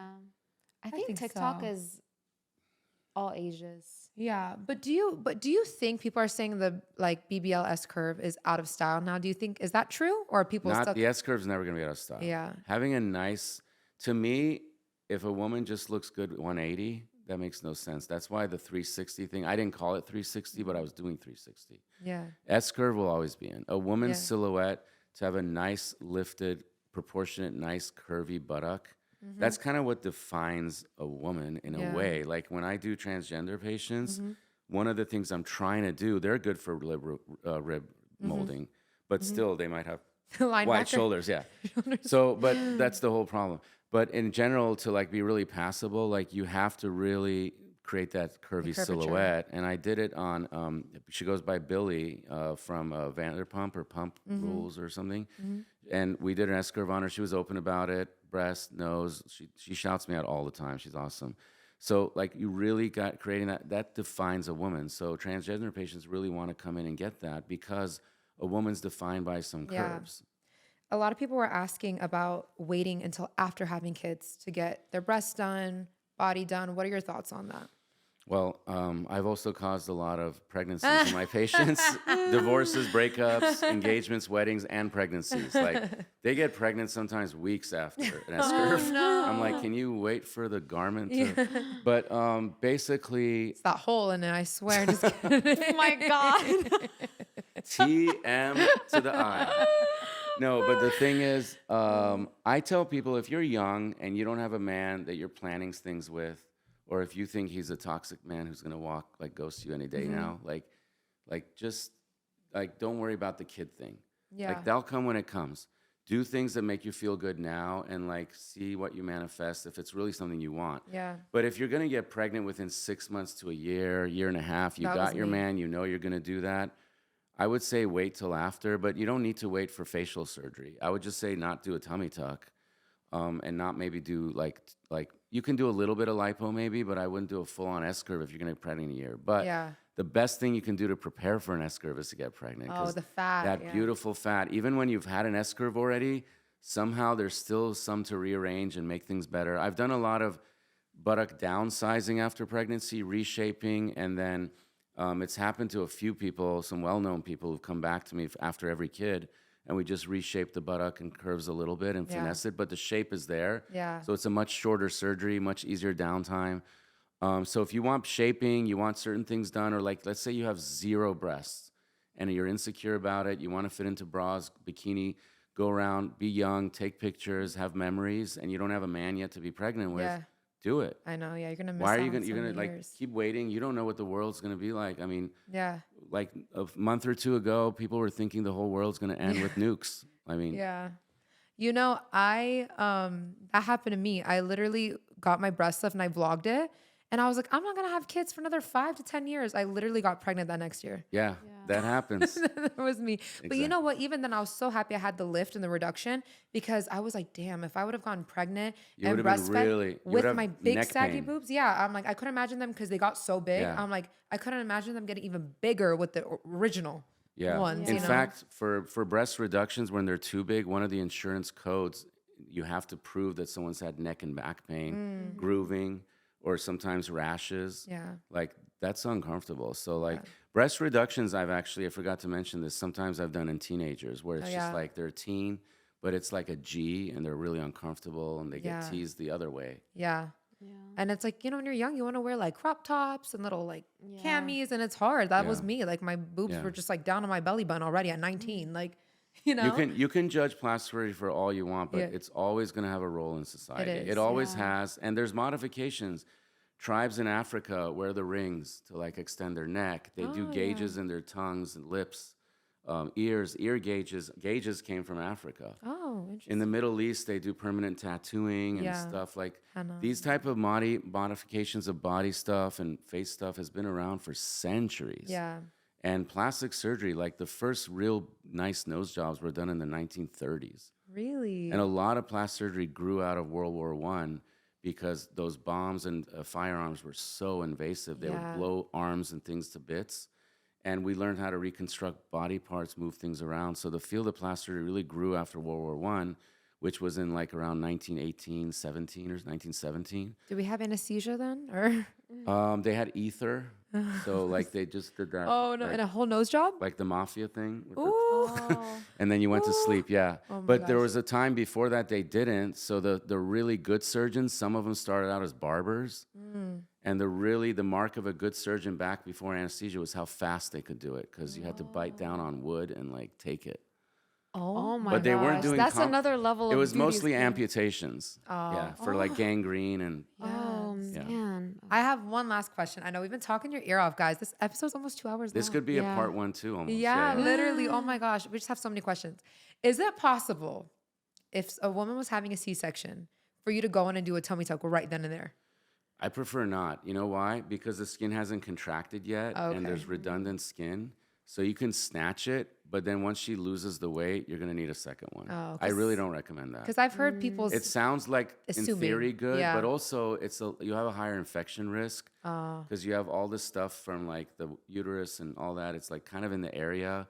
OB-GYN procedures in general are not fully sterile procedures. Like the way, like when I do a breast implant, like it is like I could like create a little tiny nuclear weapon in there. Like it's so sterile and like yeah.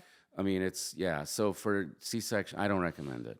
Yeah, it doesn't make sense because you have redundant skin. Now, once you've retracted, you have that little bit of ledge. If your muscles and things don't stick, sometimes you can do a little mini tummy tuck where you fix the ledge, lower the C-section scar, hide it better, maybe elongate a little bit and do a mini tummy tuck. Oh, just for And that's just skin only, not muscle. So you can go out and have a kid another 6 months, year later, and it's fine. You can do skin tightening. It'll stretch. Trust me, kids know how to grow. yeah. They will stretch. They'll stretch out a tummy tuck full on. Too. Yeah. I've had one of my nurses got pregnant 6 months after a tummy tuck. All's fine. We're just taught not to do it. Okay. Yeah, I was gonna say if you guys have never gotten surgery before, like you walk into the operating room and you lay on the table. Sometimes you get in hospitals you get wheeled in, but Really? in plastic surgery you usually walk in. Yeah, with Did Dr. you remember Gavami. walking in? Yeah, I walk in. I love getting put under anesthesia. It's a good. Yeah, feels I so always good. tell people they're scared of it. I'm like, But that's do the people best freak part. out? Because like you literally walk into the room and you lay on the table and then you're just Some like, people "Bye." cry. Some people get emo. Yeah, I bet. And Because some I'm like, how people do people get not freak litty out? in a good way. They're like, I love you, doctor. I like to hear that. No, literally. I'm oh, usually that's not there for that part, like right there. I'm like nearby. Or sometimes they're like, can you hold my hand? Like, so everyone's different. Some people get really cute. My Yeah. mom, when she had her facelift, Uh-huh. she came out of anesthesia and they told me she was asking for me. She's like, keep saying, I want to dance for my son. She was lit. It was after her facelift. Oh, so you do family. Yeah, know some surgeons I'll are like, I won't I'll give my work on. family. I've worked on a lot of family. Oh, Yeah, yeah. really? Wow. They- How you lucky can are imagine. they? How come we don't got a surgeon in the family? Right. Our brother should have You taken got one me. for the team. I'm Oh, like yeah. I'm like family. Yeah, we're little sis, Yeah, yeah. remember? Yeah. Before we wrap up this podcast, I remember you got a shout out on a song with Kanye, Nicki Minaj, and Ty Dolla $ign. The one that's like, you ain't me, the whole body. Yeah, that one. Yeah, that was crazy. Someone they came. tell you, or- Yeah, no. One of the surgeons. I was walking to get my coffee in Beverly Hills. Was like, bro, did you know you got shouted out in a Kanye song? I'm like, what? I was like, and I heard it, but it's the album he didn't release. It was, it's called New Body, and it was crazy. What's cool about that is that Ty Dolla $ign says the part where he shouts me out, and he's actually accurate on recovery phase. Oh, So I'll reference sometimes that song. I'll be like, they're like, when can I go to the gym? I'm like, 6 weeks, because he goes 6 weeks off. It was worth it. So 6 weeks is really, in general, actually the part where you can say you kind of can get back to almost everything. Like after any surgery, tummy tuck, nose job, breast. 6 weeks is around that time. The wounds are strong, they're healed, they're tight. You can go back to the gym. You can start doing all sorts of stuff. I tell people they can go up rock climbing if they feel like it. Yeah. So contact sports, maybe 8 weeks. Yeah. But yeah, in general. So that song was cool because it was actually accurate. Yeah. And yeah, at the end, I remember they go, Dr. Gavami, I recommend Yep. it. That was Ty. But who he says that? mispronounces my name. I think he thinks I'm Arabic Really? because How he does goes he- Wavami. So he says it as if I'm Arabic. No, I remember you posted a TikTok where you looked sad. It was like the one song, the part of the song that's going viral on TikTok is not the part that I'm in. Oh, I know they always do Nicki Minaj's Yeah, part. Yeah, the beginning that part. song hopefully will one day be released. Yes. It was cool. It was cool. Yeah, that was funny. before everything became so chaotic. Yeah, guys, I think we're going to go ahead and wrap up this podcast episode. Thank you so much for coming on, Of Dr. course. Gavami. You're booked and busy, literally booked Thank and you. busy. Thank you. I I'm would glad- know. I'm glad we had time. Yes, This is awesome, yes. both of you. Thank you. Thank you. Thank you for coming on, and thank you for all of your expertise. Again, guys, you always ask who did my nose, who did all that, right here in the Thank you. flesh. You're Yes. a real one. You're a real one. Yes, and if you guys want to enter to win a free consultation, make sure you do down below. And we'll have all of the social medias for you guys down below as well to follow. And it's an in-person consultation. Oh, yeah, But if in they're person. not in LA, it can be virtual. Oh, cool. So yeah, definitely make sure you guys enter it if you're interested.